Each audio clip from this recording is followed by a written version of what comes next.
Bonjour Général François Lecointre. Bonjour monsieur. Avec Christophe Babouvier, nous allons vous interroger ensemble ce matin. Une cérémonie d'hommage aux 13 soldats français morts lundi au Mali aura lieu lundi aux Invalides. Ce genre de cérémonie se répète malheureusement depuis quelques années. Est-ce que ces moments sont importants pour les militaires? Est-ce que c'est une occasion de renforcer le lien armée-nation dont vous craignez parfois qu'il ne soit un peu distant ou un peu superficiel?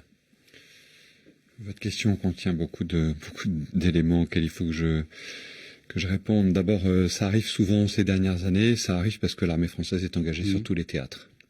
Et l'armée française est engagée sur tous les théâtres, bien sûr, parce que la situation géopolitique mondiale continue, me semble-t-il, de se dégrader, et que la France est une nation qui assume ses responsabilités. Et donc qui continue à considérer qu'elle doit prendre une part dans la résolution de ces conflits ou dans leur maintien au plus bas niveau possible. Ensuite, tout ça ne peut se faire évidemment que si l'opinion publique française, que si la société française est d'accord avec cet engagement de la France. Et donc vous avez raison, c'est l'occasion de rappeler à nos concitoyens que ce sont leurs soldats qui sont engagés, ce sont les meilleurs de leurs concitoyens qui portent leurs armes, les armes de la France dans ces pays. Mais par ailleurs, vous avez raison aussi, c'est d'abord un recueillement entre frères d'armes, autour des familles, et dans l'évocation de leur mémoire, et chaque soldat qui s'engage aussi en portant avec lui le poids des sacrifices de ses aînés. Mais vous disiez il y a 48 heures chez nos confrères de France Inter, j'ai toujours la crainte d'une forme d'indifférence de la nation à l'égard de son armée. Qu'est-ce qui vous fait redouter ça ou qu'est-ce qui vous fait penser ça? Ce qui me fait penser ça, c'est d'abord que l'armée est devenue professionnelle et que donc les gens peuvent considérer qu'ils ne risquent pas, que chacun des concitoyens ne risque pas de devoir un jour, par devoir, s'engager dans ces combats qui sont des combats durs. Et donc qu'ils peuvent entretenir une admiration, un intérêt pour les armées, mais sans que le risque de devoir soi-même être concerné ne les rappelle à cette solidarité indispensable avec leurs soldats. Et donc je pense qu'il faut absolument que nous passions de l'admiration, du respect, à une implication directe de chaque citoyen. Encore une fois, chacun de nous est responsable de l'acte que porte chacun de ces soldats qui est délégué pour porter sa force. Christophe Babouvier. Alors, sur le déroulé des faits, mon général, ce lundi dernier à 19h, vous avez dit mercredi qu'il s'agissait d'une collision accidentelle entre deux hélicoptères. Le groupe djihadiste EIGS a affirmé hier soir avoir causé cette collision. Nos hommes ont tiré en direction d'un appareil, le forçant à se retirer, et au final, cet appareil est entré en collision avec un autre hélicoptère, disent ces djihadistes. Non, c'est absolument faux.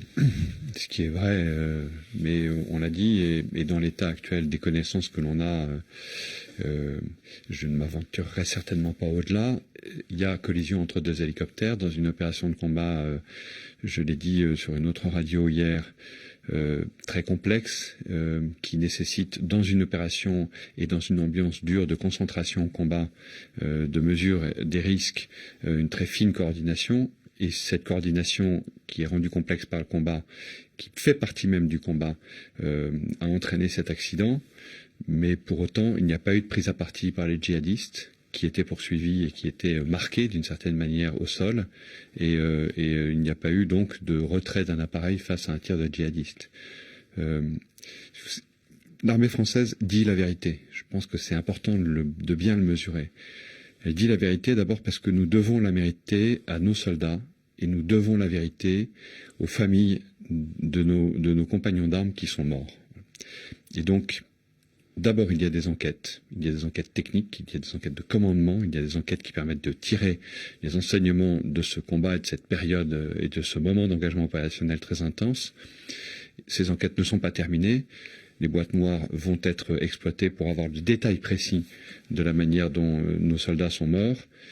En tout cas, ce dont je peux absolument témoigner aujourd'hui, et je ne m'aventurerai jamais à aller dire quelque chose qui ne soit pas strictement vrai, c'est qu'il n'y a pas eu de tir des djihadistes sur nos hélicoptères. Aucun tir n'a pu faire dévier l'un des deux hélicoptères de sa trajectoire, par exemple. Non, il n'y a pas eu de prise à partie des djihadistes sur nos hélicoptères.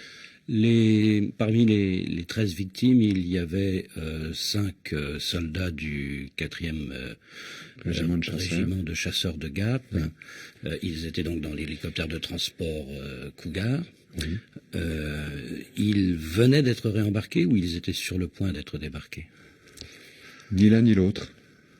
Quand on engage des hélicoptères de combat comme les Tigres, qui sont des hélicoptères puissamment armés, mais qui ne comportent qu'un commandant de bord et un pilote, on engage en même temps que ces hélicoptères un hélicoptère de manœuvre qui est en mesure de déposer au sol un groupe de combat, de façon à, si jamais les deux hélicoptères d'attaque sont obligés de se poser au sol, ou l'un de ces hélicoptères parce qu'il a un ennui mécanique ou parce qu'il est pris à partie par l'ennemi, immédiatement le groupe de fantassins qui accompagne la patrouille puisse se poser au sol pour assurer la protection de l'hélicoptère et emmener son équipage. Donc ils ne venaient pas d'être embarqués, ils étaient dans l'action depuis le début et ils ne venaient pas non plus d'être réembarqués ou d'être déposés. C'est-à-dire qu'ils n'avaient pas combattu dans les minutes précédentes un groupe djihadiste, ils n'étaient pas dans une situation critique nécessitant leur réembarquement. Non, absolument pas. Alors, mon général, on se demande tout de même, parce que des hélicoptères, des avions de chasse, c'est un déploiement de force important pour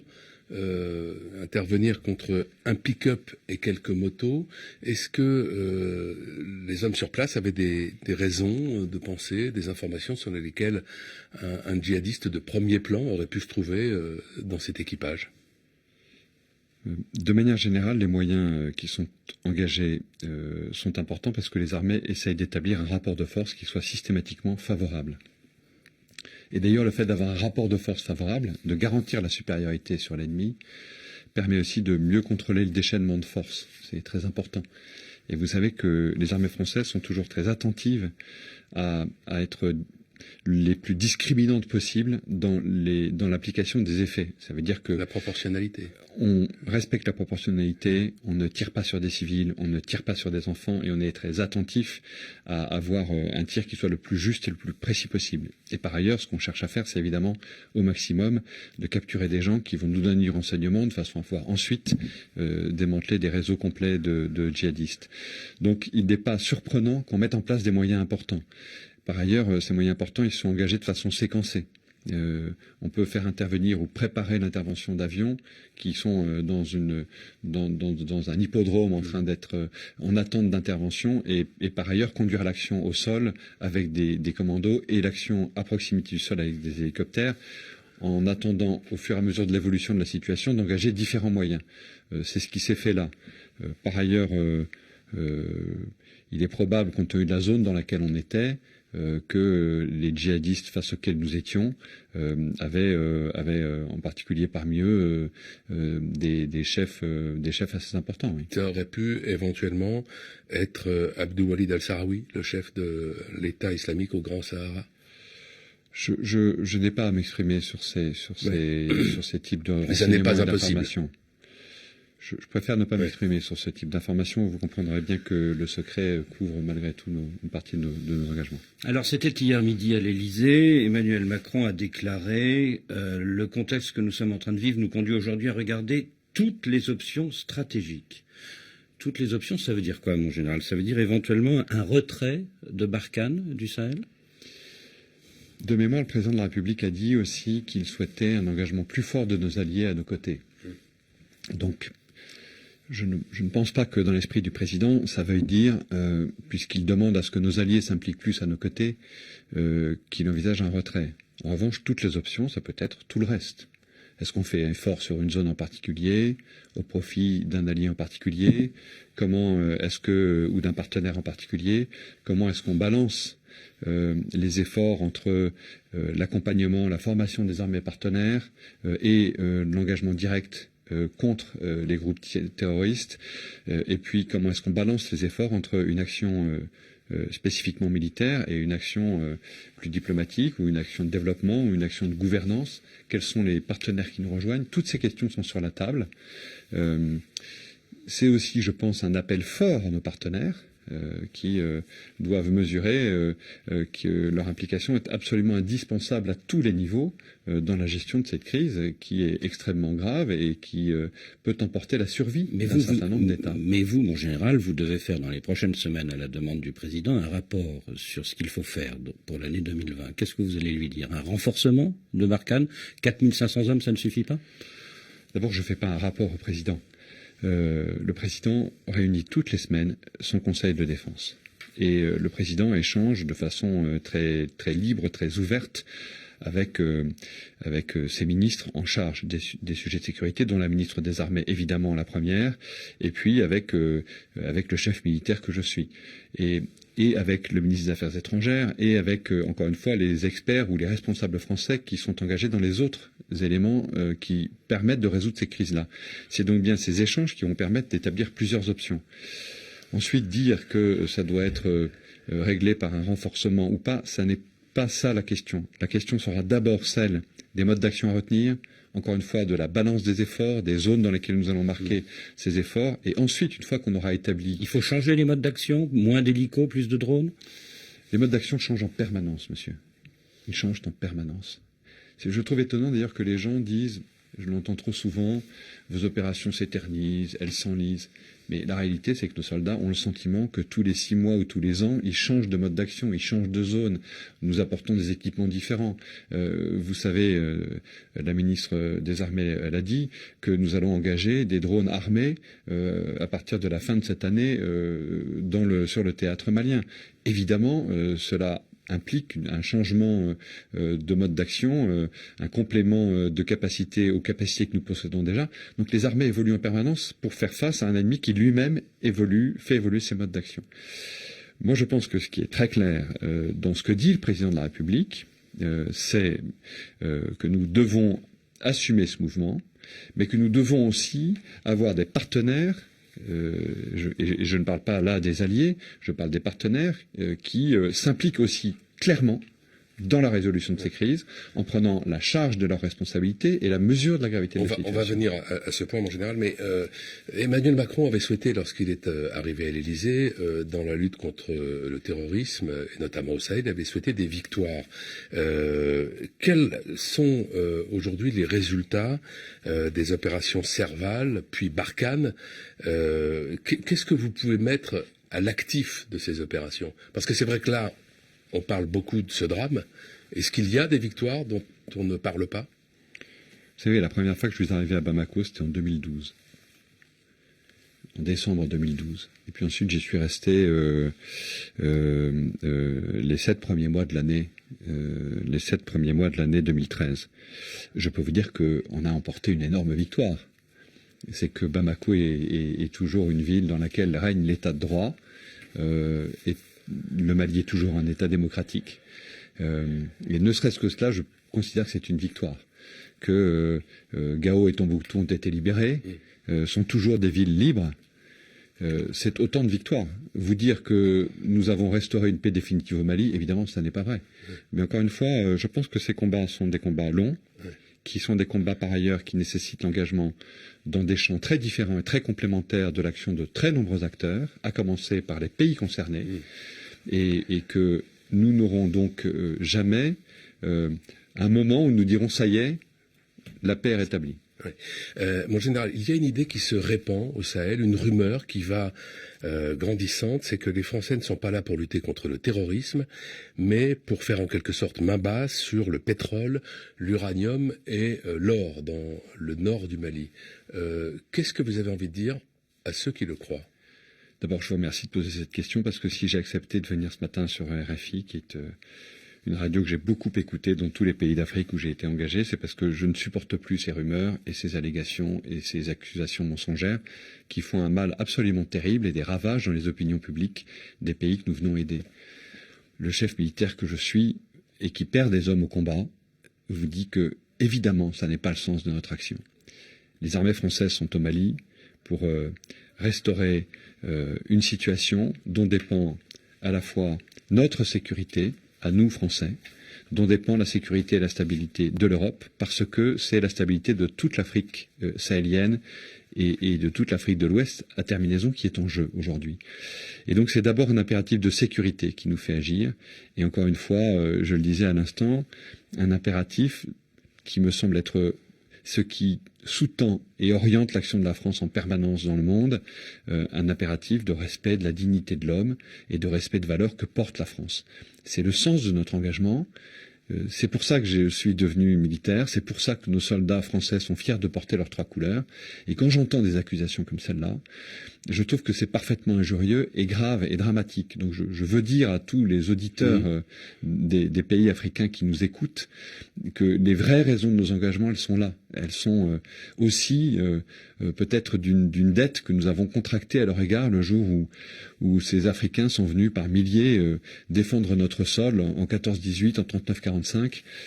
Voilà où est ma dette et voilà où est mon souci. Mais imaginez que nous sommes là pour exploiter des richesses qui justifieraient simplement ou qui permettraient de compenser le coût de nos engagements, le coût humain, mais aussi le coût financier. Ça me paraît tellement dérisoire que voilà, je peux pas vous dire autre chose que ce que je vous réponds. Ce que vous reproche un certain nombre de Maliens, et notamment d'hommes politiques maliens, c'est d'avoir commis peut-être une erreur tactique en 2013 au moment du lancement de l'opération Serval, c'est-à-dire d'être entré en connivence avec des groupes armés Touareg pour reconquérir le Nord Mali, et ce qui serait la raison pour laquelle, depuis donc bientôt 7 ans, Kidal, au Nord Mali, échappe à toute autorité de l'État. Très honnêtement, la France, quand elle a lancé l'opération Serval, n'est entrée en connivence avec personne. Elle a conduit une opération militaire extrêmement audacieuse, vigoureuse, et qu'elle a conduite d'ailleurs seule avec ses alliés européens qui assuraient une partie importante de la logistique et des alliés américains par ailleurs. Mais au sol, c'était les soldats français seuls. Il n'y avait aucune connivence. Il y avait une opération avec un raid blindé dans la profondeur. Imaginez qu'il y ait pu y avoir la moindre connivence me paraît dérisoire. Par ailleurs, la France a ensuite tout fait pour que soit mis en place l'accord de paix et de réconciliation. Et j'ai pas d'autre chose à dire. Il n'y a pas de connivence avec des groupes armés particuliers. Vous parlez de l'arrivée peut-être l'année prochaine de forces spéciales européennes pour épauler à la fois l'armée malienne et Barkhane. Mais est-ce que ce n'est pas l'Arlésienne et est-ce que vraiment d'autres pays européens ont des forces spéciales, à part les Britanniques bien sûr, capables d'opérer aux côtés de vous sur un terrain si difficile et la volonté? Oui, bien sûr. Nous avons d'abord, dans les contacts que j'ai avec les autorités militaires de nos alliés européens, la conviction très forte parmi les chefs militaires que la situation nécessite un engagement plus important des Européens. C'est très clair. Et par ailleurs, évidemment, ces armées... Quels Européens ? Ça me gêne de les citer parce que les processus politiques qui permettront de décider de l'engagement des militaires sont une part de la souveraineté de ces nations ou de ces États membres de l'Union européenne. Et donc je ne vais pas m'engager à leur place. Mais beaucoup d'Européens, y compris de pays d'Europe du Nord, sont intéressés, d'Europe de l'Est, sont intéressés à s'engager à nos côtés dans ces opérations. Et j'espère qu'ils seront de plus en plus nombreux. Mais ils ont de vraies compétences, de vraies capacités. Et nous arriverons ensemble, je pense, à agréger nos efforts. Et si les Européens ne viennent pas en appui, les Français vont partir, c'est ça ? Je pense que ça n'est pas la question aujourd'hui. Les Français, de toute façon, avec les Européens dont je suis persuadé qu'ils viendront, vont éventuellement faire varianter leurs efforts, les concentrer dans des zones particulières. C'est ça la question. On est arrivé au terme de cet entretien. Merci, mon général. Merci, général François Lecointre. Merci à vous. Et encore une fois, je pense que tous nos amis africains doivent comprendre le sens de l'engagement des armées françaises, qui est là pour défendre la dignité de l'homme et la démocratie. Merci, bonne journée. Merci beaucoup.